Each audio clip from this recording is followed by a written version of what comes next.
kratės korupcijos. Lietuvoje aptikta sena žinduolių rūšis. Gyvena valstybinių įstaigų pastatuose. O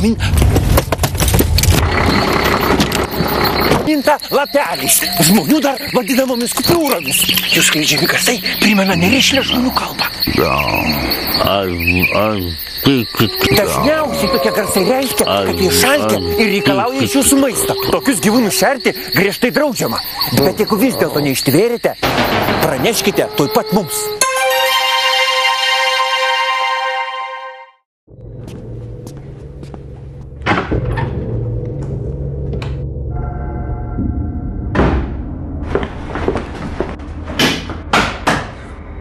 Sąžinė graužia, vis nepasirašė.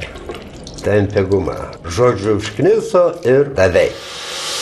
Daviau. Tai dabar paskambink.